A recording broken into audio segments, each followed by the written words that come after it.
Do you attend or dream of a church that pretty much does everything right? The church in Ephesus was pretty close to as awesome as a church might be. And yet Jesus gives it some harsh criticism. He clearly sees things differently than we do.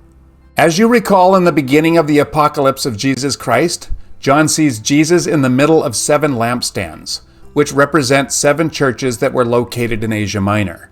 John is clear. Jesus is in the middle of the lampstands. This is symbolic of the nearness of Jesus to his church. And from that perspective, he sends messages to each of these churches. Let's put it this way.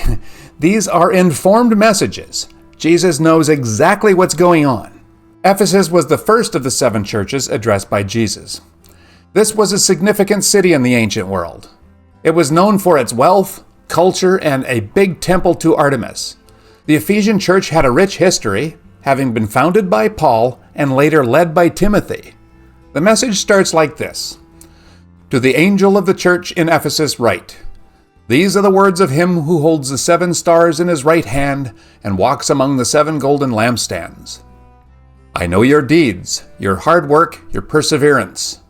I know that you cannot tolerate wicked people, that you have tested those who claim to be apostles but are not, and have found them false. You have persevered and endured hardships for my name, and have not grown weary. It was an impressive city, and it was also an impressive church. Jesus does a lot of commending.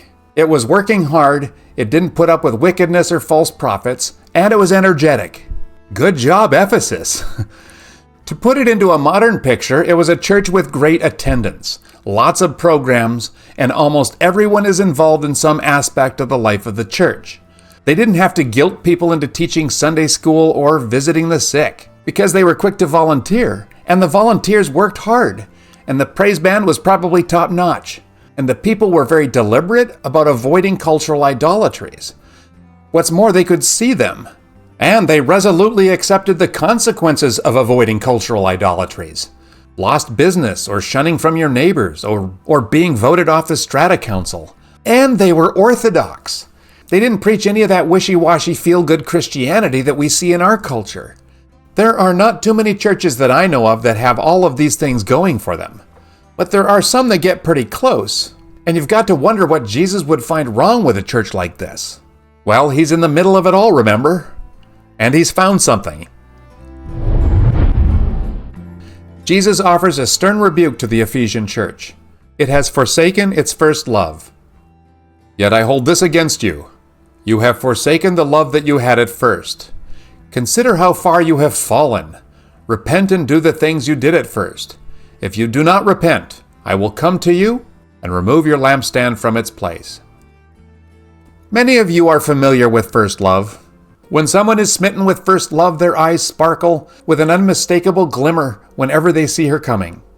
And they can't wipe that stupid smile off their face. Every thought of his beloved sends a swarm of butterflies fluttering in his stomach, and he's prone to engage in spontaneous happy dances. And if it's reciprocated, they can't ever stop touching each other, always holding hands, always caressing arms and back and knees. Every day is new because you will see her again. And every hour with her lasts only a moment, and every moment without her drags on interminably. And this is something like what the church of Ephesus felt about Jesus in the beginning. And this is what they've lost. One of the main metaphors for Christ's relationship to his church is that of a bridegroom to a bride. The church is the bride of Christ, redeemed for intimacy with him. While the church in Ephesus has maintained sound doctrine and diligence in service, it has lost the fervor of its initial devotion to Jesus. They are doing so many of the right things, but what's at the center of it all? Why do they do all these great things? Why the wonderful programs? Why the generosity? Why the top-notch praise band? Why the adherence to good doctrine? Without our first love, we will eventually end up being something like the holier-than-thou miserable Pharisee. So what are we supposed to do? If you or your church has lost its first love, this is what Jesus says to do. Remember and repent and redo. We need to remember our first love. We need to repent, and that means turning around from all the other reasons for which you do what you do.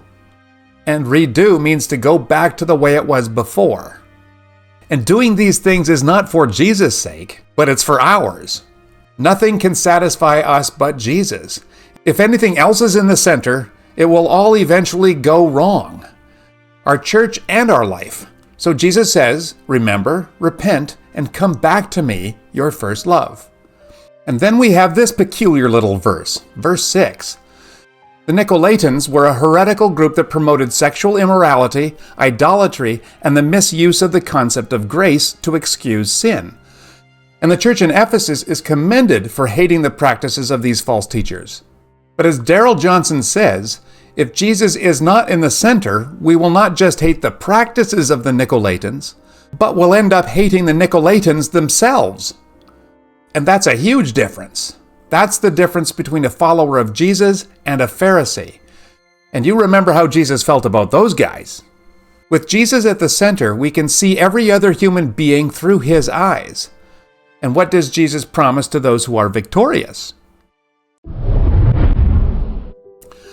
For those who overcome or are victorious, for those who remember and repent and return to their first love, they will receive the right to eat from the tree of life, which is in paradise. The tree of life is in the Garden of Eden, in the very first book of the Bible. And it's cool that it makes an appearance in the very last book of the Bible. When human beings sinned and rejected God, they were banished from the garden and no longer had access to the tree of life. After the fall, all the good gifts that Jesus wanted to share with us were no longer accessible, and wouldn't be until our sin problem was taken care of. Well, Jesus took care of it on the cross. And by what Jesus accomplished on the cross, we again have access to the tree of life in the paradise of God. There's a lot more on this subject in Act 5, so stand by for that. When Jesus is in the center of our life, there is an Edenic flourishing in our church and in our life, regardless of the circumstances that we find ourselves in. Thank you, and join me in the next video for the message to the church in Smyrna. See you there.